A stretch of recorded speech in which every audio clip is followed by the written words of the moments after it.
last but not least, we have the distinguished speaker, Honorable Gabriel Oyibode.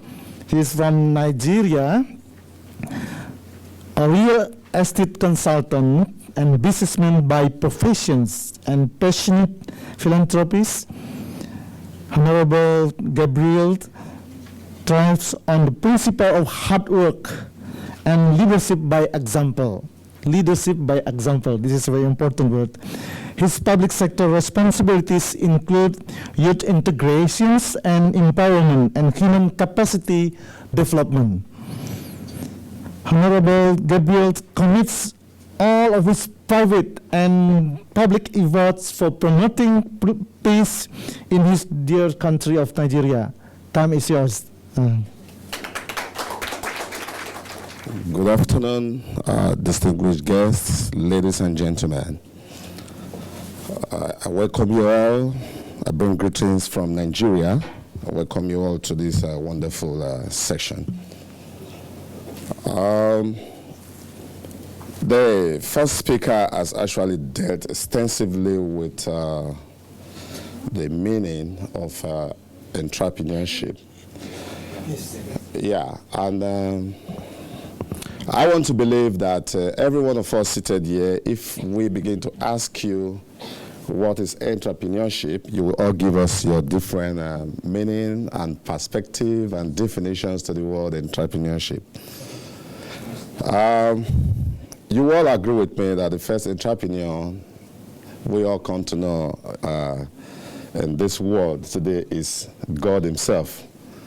The creator of heaven and earth is the first entrepreneur.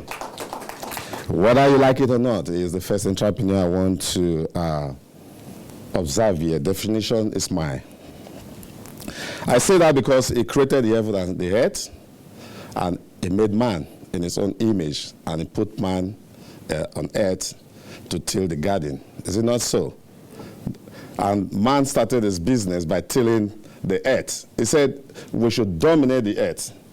Is it not so? Dominate the earth. Replenish the earth. And that's the first assignment which God gave to man. And from the wisdom of God, which is unending, man began to tap into the knowledge of God, and the issue of entrepreneurship came up. So here today, I have a very extensive definition of the word entrepreneurship. But first, I want us to look at the course content, which I have developed here. One, the background of the study of the word called entrepreneurship. And then two, the history of entrepreneurship. Three, etymology and historical usage of the word entrepreneurship. And then, of course, the subject matter. What is an entrepreneur? Or who is an entrepreneur? And then the various types of entrepreneur. Further to that, the influences on entrepreneurial behavior. My first speaker mentioned Shunta on entrepreneurship, Knight and Drucker. The individual's opportunities nexus, the psychological makeup of the entrepreneur, the innate ability versus public perception of what entrepreneur is. Then the tips for entrepreneurs. What about the sources of funds for the entrepreneur? The financial bootstrapping, external financing, etc., etc. Now, I want us to look at the word entrepreneur in my own understanding. As an entrepreneur, you want to take some kind of risk, some level of risk. But before you take this risk, you want to be a kind of creative. You ask yourself, what can I offer to myself? What can I offer to society? What can I offer to my people? How can I be relevant to my people? These are the various thinking of an entrepreneur. An entrepreneur must be a dedicated person. He must be a focused person. He must be ready to take risk. And he must also be ready to make sacrifice. He must be passionate in the line of business that is about to go into. My first speaker identified before us here today that yes, the government cannot do all. That is true. The government cannot do all. And that is why the emergence of entrepreneurs today. What is the term entrepreneurship? I have so many definitions, but I'm going to take a few here. Entrepreneurship is the willingness to take risk and develop, organize, manage a business venture in a competitive global marketplace that is constantly evolving.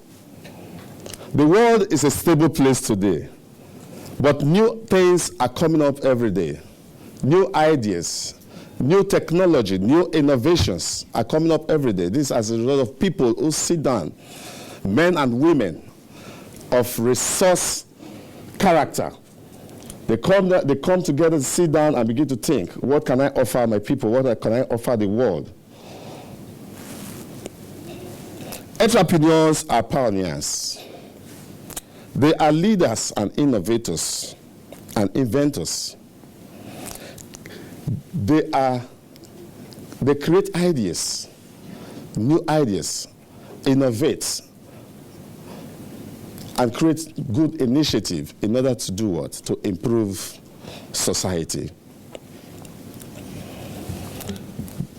This is the unique profit-driven productive ideas and pragmatic efforts which make the combination of scarce resources possible under private ownership.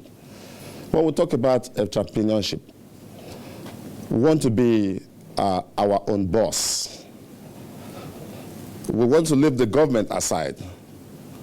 We want to be our own boss. We want to lead. We want to create wealth. We want to empower people.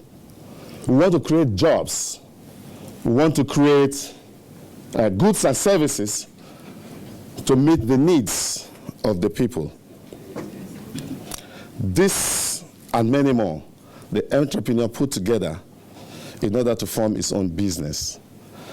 Standing before you today, I want to say I'm particularly challenged entering into Malaysia for the first time. From the airport, I saw palm trees growing left and right over 20, 30, 40 kilometers. That was great. That's wonderful. When I was growing up as a young man, I know I was told that Malaysian people visited my country to make research about this palm kernel, this palm fruit. And today, I think they are one of the world or the world largest producer of palm oil. One of the largest. That is great. That's wonderful. This is palm kernel fruit that was got from our own country. I want to say that Nigeria has wonderful opportunities. We still have wonderful opportunities for businessmen and women to come in to tap into. The agricultural sector is actually suffering because of the emergence of oil in my country. Everybody have dropped agriculture. But today, looking into this country again, I saw palm trees growing on top of skyscrapers. Isn't that wonderful? I want to challenge my people from Nigeria that the legacies that we are learning here today, the culture we are learning here today, the values that we are learning here today, we can make it work back home in Nigeria. I'm not here to rubbish the image of my country, but I'm trying to say that we cannot all the time begin to look at the government. I know the government must create an enabling environment for the entrepreneur to thrive. The government needs to put enabling laws that will help the entrepreneurs to flourish in any country. Ladies and gentlemen, I want to say that to be a successful entrepreneur, you must be very focused. You must be very dedicated. You must be very committed to that which you are doing. Standing before you is a businessman. My principal partner in my company is here with me today in this place, is listening. I want to give all thanks to the organizers of this program that has enabled people, intellectuals, great men and women of substance from different parts of the world to gather here today to interface, to discuss on the issue of entrepreneurship, and how it could provide jobs, create wealth, and reduce poverty in the world all over, not only in this country, not only in my country, but in the world over. It's a wonderful opportunity standing here before you to talk on this subject matter. I want to say that Nigeria is a robust economy where men and women, businessmen, all over can come and invest in. Just like one of our speakers yesterday, one of our foremost leaders in Nigeria spoke, don't look at what you see in CNN every day. No. You know, the media, they can overblow issues. They see an issue today, they paint it the other way around. It is not very correct. We are all from Nigeria. They could say there is war, there is militancy in Nigeria, yes, but a section of it, not all places. And what is the cause? Maybe aggrieved parties fighting for a particular purpose. Of course, it happens everywhere, all over the world. So I want to say Nigeria is a very safe country, a good place where you can come in to invest more. Probably the Malaysian government today, you will come back again to teach us your technological know-how on how to develop our agricultural sector. I am particularly passionate about this. And on behalf of myself, my company, and my government, I am saying to the Malaysian people to come back to Nigeria again. We have vast land and economic resources. So you come and give us those ideas to develop our agricultural sector. Beyond that, we have the oil and gas. I don't know if the oil and gas that you have here is sufficient enough for you, but I think you can key into our oil and gas sector, and you will not be disappointed that you have taken that kind of decision. Again, I want to talk about a few resource persons who are entrepreneurs, businessmen, who have taken this giant stride, who dedicated themselves into some form of business or the other, and who have been successful over the years. The evidence of positive correlation between entrepreneurship and reduced poverty. We're talking about sustainable development, reduction of poverty and sustainable development. Yes, if these gentlemen were not focused, if they were not ready to take risk, if they were not ready to invest, I don't think today they will have been known in the world as giants of industries. For example, Stephen Gerrard in 1750 to 1831 is one of the largest investors in the First Bank of the USA, who loaned the U.S. Treasury about $8 million to finance the war of 1812. What is he into?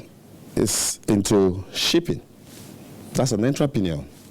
And by so doing, he has empowered a lot of people, he has created wealth, he has engaged a lot of people in his own company. Number 2, John Jacob Astor, 1763 to 1848. A German-born businessman and immigrant who began as an ordinary Ford trader, buying and selling. From buying and selling today, he has metamorphosed into one of the giants in the real estate game. What about John D. Rockefeller, the famous philanthropist that you all know, 1839 to 1937, a billionaire who created America's most powerful monopoly, the Standard Oil Company. You will agree with me that Scripture, I am an evangelist by creation. I was born an evangelist, so I can talk. I know the time is so short trying to compress. I'm just rushing. So please bear with me. You will agree with me that Rockefeller Foundation today, he did not start a billionaire. He started from somewhere. And my Bible makes me to understand that we should not despise the days of little beginning, that in due season we shall reap a bountiful harvest. And today, to his credit, we are speaking. What about Bill Gates? 1955, dropped out of Harvard and launched a Microsoft corporation. All these are entrepreneurs, businessmen who came out, they stand out, created ideas, and put the ideas into work. And today, everyone, is enjoying the Microsoft business. It's into computer softwares. Of course, I believe more than half of us here are using one computer appliances or the other right now. Then back home in Nigeria, that's Africa, Aliko Dangote was a common trader. He was a common trader. It will amaze you to know that Aliko Dangote was a kola nut trader in Nigeria. Kola nut. I don't know if you know kola nut. An ordinary kola nut trader, because he was consistent, because he was dedicated, because he was passionate about the business that he was doing. He was never ready to fail. He was ready to make it. You see, one watchword as an entrepreneur is, I can make it. So you can make it if you think you can make it. We all can make it if we think we can make it. Together we can make it. So as businessmen and women from different parts of the world today, I know Global Peace Foundation has brought us here to exchange ideas. What can I do for you? What can you do for me? What ideas do you have to share with me? Business ideas that will help me and help my country when I go back. So it's a wonderful one. So again, Michael Ibru, 1931, is a businessman in Nigeria, back home in Nigeria as well. A businessman who owns one of the largest conglomerates in Nigeria. And from fishing into importation and into banking. You see, it started from somewhere. And persistently, you begin to grow. So as a businessman, or for somebody who is contemplating to go into business, I know many of us today are afraid of taking risk. you have some little savings, you don't know what to do with it. Some people think the bank is the best place to keep your money. It's not true. So for a businessman, for an entrepreneur, you must be ready to do what? To take risk. After articulating the kind of business that you want to go into, first you look at the society. What does my society really want? What does my people want? You put all these factors together, and then you create. You create. Out of creation, you recreate. And by so doing, you'll be creating wealth for yourself and for your society. Ladies and gentlemen, we have so many discourse about entrepreneurship. If we begin to talk about all this today, we will not leave here. I believe many of us know what entrepreneurship is all about. So it is not too necessary for us to begin to dwell on the word entrepreneurship, but exchange of ideas, business ideas that will help us grow our various economies when we get back home. Ladies and gentlemen, once again, I want to use this golden opportunity to welcome you all to Malaysia, and then to thank the organizations of Global Peace Foundation, who has given us this opportunity to interface, for us to know ourselves, know our various pains, share our ideas together for the purpose of unity and diversity. Thank you. God bless you. Thank you again, Honorable Gabriel. So now we have the collections of the wisdoms. You still remember, Niels introduced three values: patience, persistence, innovative. From Honorable Gabriel, he introduced focus, dedicated commitment. And as businessmen, we should a risk seeker. Of course, calculated risk. And after we create something, we can make it. I can make it. And the opportunity for us also to go to Nigeria to invest. He already recommended us to invest in agriculture business.